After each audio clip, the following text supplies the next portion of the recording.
पास पहुंचे। परीक्षा का प्रकरण एक लंबा प्रकरण है, पर इस प्रकरण में सती जी की दो बातें हमारे सामने प्रकट होती हैं। एक तो गुरु में कैसी श्रद्धा हो, ये पार्वती जी से सीखिए। इष्ट देव में कैसी श्रद्धा हो, ये पार्वती जी से सीखिए। पार्वती जी के सामने जब सप्तऋषि गए तो ऋषि ने गौर देखी ता कैसी मूर्तिमंत तपस्या जैसी। सप्तऋषियों ने पार्वती जी को ऐसा देखा मानो कि तपस्या ही साक्षात मूर्तिमान होकर के सामने बैठी है, मूर्तिमंत तपस्या जैसी। सप्तऋषि जब वहां पर पहुंचे, भगवती पार्वती ने उन्हें प्रणाम किया, श्रेष्ठ आसन पर बैठाया। सप्तऋषियों ने पूछा कि हे देवी, करौ कवन कारण तप भारी, इतना कठोर तप आप किस लिए कर रहे हो? पार्वती जी को थोड़ा संकोच हुआ और बोली, हंसियाओ सुन हमारे जड़ताई, यदि मैं आपको सत्य सत्य बताऊं तो मेरी मूर्खता पर आप बड़ा हंसेंगे। बोले, तपस्या भी कोई मूर्खता की बात होती? आप बिना पंखे न हम चाहें उड़ाना। सच बात ये है कि बिना पंखों के हम ऊंची उड़ान भरने के ख्वाब देख रहे हैं।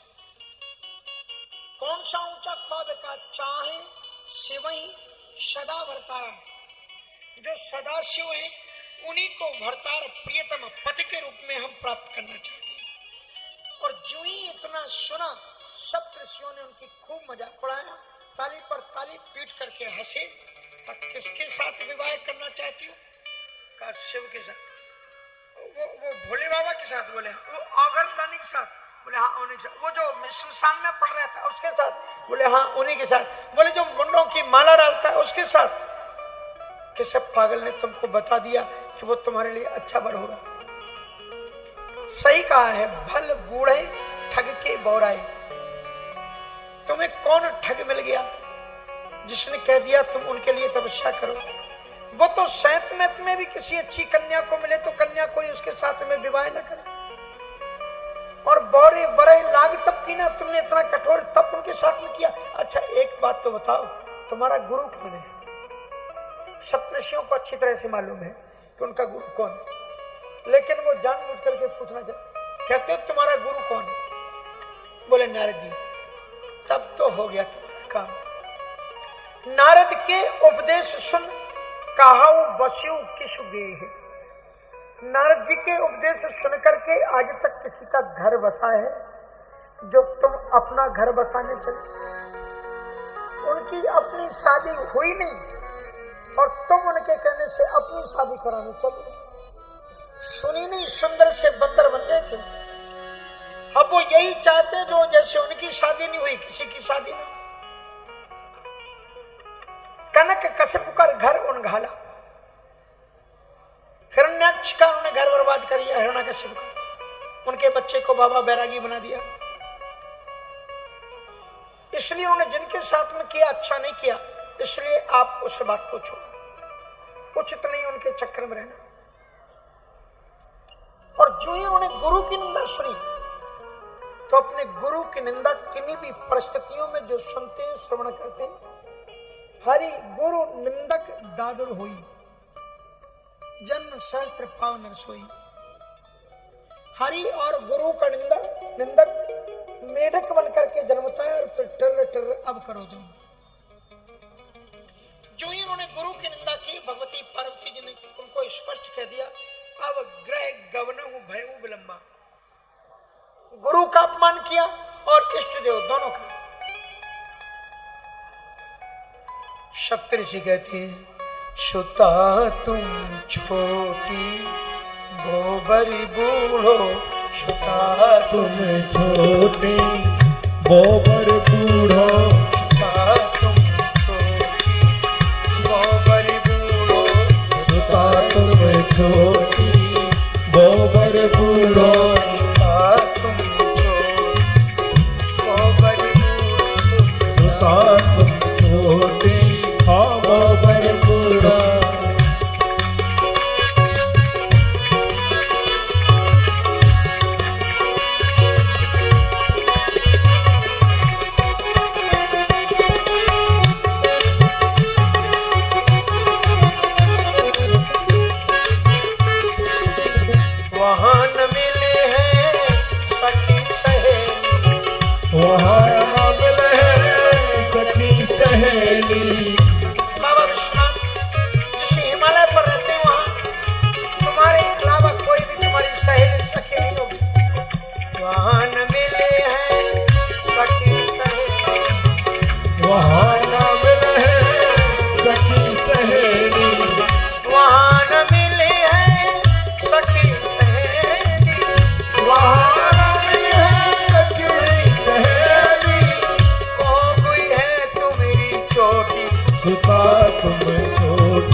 भाग धतूरा है भोजन वाको धर धर पीवे बूटी सुता तुम छोटी बोबर बूढ़ो सुता तुम छोटी बोबर बूढ़ो जय जय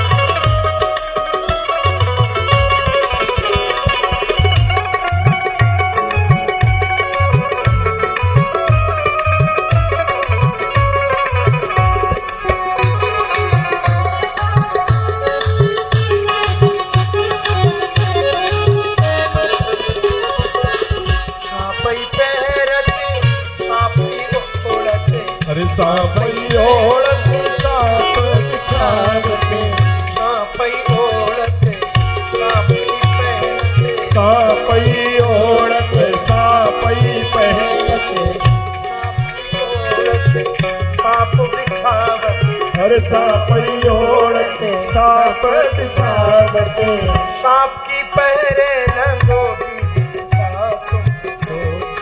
अरे बोबर बूढ़ो सुता तुम छोटी बोबर बूढ़ो सुता तुम छोटी हाँ बोबर बूढ़ो सुता तुम छोटी ओ बोबर बूढ़ो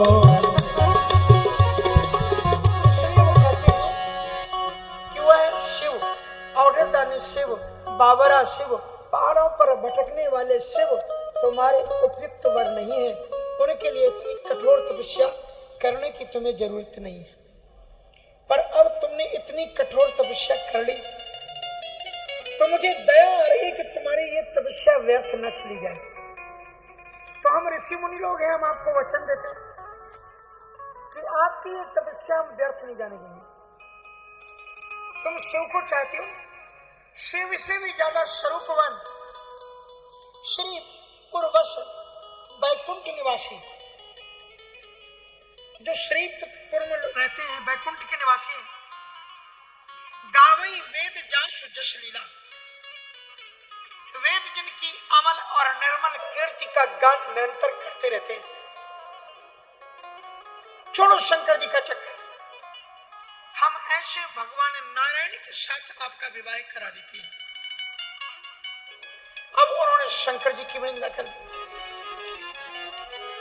भगवती पार्वती जी ने कहा गुरु निंदक को सुनना नहीं चाहिए अब देखिए गुरु के प्रति कैसे शब्द उन्होंने बोले पार्वती जी ने बोले कि तजौन नारद करे उपदेशु आप कहे सत्य बारी महेशु मैं नारद जी के उपदेशों का परित्याग नहीं कर सकती मैं अपने गुरु के उपदेश का परित्याग नहीं कर सकती भले ही मेरे इष्टदेव शंकर जी ही प्रकट होकर के भी अगर कहें कि तुम इन गुरु का कहना छोड़ दो तो मैं भगवान के कहने पर भी गुरु जी के वचनों का त्याग नहीं कर सकती आप money himself if Lord Shiva will also say अगर भगवान शंकर जी भी कहें कि इनको छोड़ दो तो भी मैं गुरु का त्याग नहीं कर सकती गुरु के प्रति निष्ठा अगर क्योंकि गुरु वेद वाक्येषु श्रद्धा इति विश्वास गुरु में और वेद वाक्यों में विश्वास ही श्रद्धा कहलाती है तजौन नारद कर उपदेशु आप कहें सतवार महेशु और जब उन्होंने ये कहा कि शंकर जी कपाली हैं शंकर जी भूतनाथ हैं शंकर जी पागल हैं उनको छोड़ दो भगवान नारायण दिव्य गुणों से संपन्न हैं वेद उनकी कीर्ति का गान करते हैं शास्त्र शीरिखा पुरुखा शास्त्राक्षा सहस्त्र पद तो उन्होंने कहा भले ही उनकी कीर्ति कितनी गान होती हो लेकिन पार्वती जी ने उत्तर दिया कि कोटि जन्म एक जन्म तो क्या मेरे आशुतोष औढ़रदानी बाबा विश्वनाथ को प्राप्त करने के लिए यदि मुझे करोड़ों भी जन्म लेकर के तपस्या करनी पड़े तो मैं करोड़ों जन्म लेकर के तपस्या करूंगी लेकिन अपने जीवन में प्राप्त करूंगी तो शिव को ही प्राप्त करूंगी इसलिए कोटि जन्म लगे रगर हमारी बरौ शंभु न तो रहाऊं खुमारी वर्ण करूंगी तो शिव का करूंगी अन्यथा भले ही जिंदगी भर मुझे कुंवारा रहना पड़े वो संभव है, लेकिन शिव के बिना अतिरिक्त। एक बड़ी प्यारी सुंदर रचना है मेरी, भगवती पार्वती जी बोलती है, हमारा शंभु अविनाशी कौन से न्यारा,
पार्वती जी ने उत्तर दिया कि महादेव अवगुण भवन और विष्णु सकल गुण धाम, लेकिन जिहि कर मन रम जाए सन और तेहि सन काम।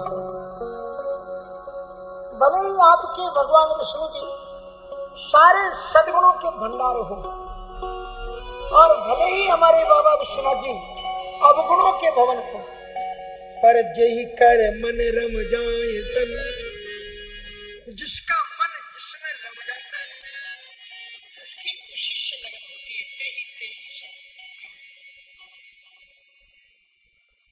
दोनों चीजों को दिखाया, इष्ट के प्रति निष्ठा, गुरु के प्रति दृढ़ विश्वास। सप्तऋषियों ने भगवती को प्रणाम किया और कहा कि जगता पितरु वंदे पार्वती परमेश्वरी, हम भगवान विश्वनाथ जी की आज्ञा से आपकी परीक्षा लेने के लिए आए थे। भगवान शिव प्रसन्न है, उनकी आपको प्राप्ति होगी, इसलिए पिताजी के आने पर आप भवन को चली जाएं, क्योंकि मैं उनके ही आदेश से यहाँ आया हूँ। शिव महापुराण में तब्दील नहीं गई सती जी, पार्वती जी, भगवान शिव ही आए हैं। फिर उन्होंने भी आलोचना की, पार्वती जी ने जब उनको फटकारा भगाया तब तो भगवान विश्वनाथ जी ने अपना दिव्यतम स्वरूप नील रोम रोम पर उदते कोटि में भूषण, नील निचोल छाल भई सुंदर फणी मणि भूषण, अत्यंत दिव्य स्वरूप दिखाया है पार्वती जी को। शिव महापुराण में थोड़ी सी कथाएं हटके हैं और बड़ी अच्छी है। भगवान शिव प्रकट हो गए पार्वती जी के साथ, कहा मैं तुम्हें स्वीकार करता हूं, अब मैंने तुम्हें स्वीकार कर लिया तो चलो बोले कहाँ? हमारे साथ। बोले ऐसे नहीं, हम धरती पर हैं, वेद मर्यादा का पालन करेंगे। इसलिए आप जिन माता पिता ने हमें जन्म दिया है, जो बेटियां और जो बेटे उन माता पिता की प्रतिष्ठा को गिराते हैं, उन्हें 3 लोक में ठौर नहीं मिलता। इसलिए मैंने जन्म तो हमारे माता पिता ने दिया है, इसलिए आपका कर्तव्य है कि बेटी माँ बाप का धन होती है, और इसलिए उसे दान कहते हैं, कन्यादान। आप मेरे पिता के पास जाइए और आप उनसे कन्यादान मांगिए सांसारिक लोक लीला के अनुसार, और जब वो कन्यादान करेंगे तभी मैं आपके पास। आपने स्वीकार कर लिया, ये बड़ी कृपा की, लेकिन अब वो जब आपको कन्यादान करेंगे तभी हम आपके पास जाएंगे। और फिर आप शिव महापुराण पढ़ना कि भगवान शंकर जी कैसे एक मदारी का वेश, एक नर्तक का रूप बना करके और वहाँ पर नाचते हैं, और फिर वो उसी समय हेमंत जी आ जाते हैं, गुस्सा होते हैं, मैं नचिया गोहिया कहाँ से आ गया, खुश हुए काल से पुरस्कार दिया। क्या पुरस्कार में दें इस नर्तक को? कहा आपकी बेटी चाहते हैं। अब बोलो कोई नाचने गाने वाला आए आपके यहाँ पर और आप खुश हो जाएं, तो आप 1000-2000 रुपया दे दोगे, और उससे कहा बोलो मैं खुश हूँ, क्या चाहिए, और वो कहने लगे आपकी बेटी दे दो, तो मामला कहाँ पहुंचेगा? निकालो इसको घर के बाहर।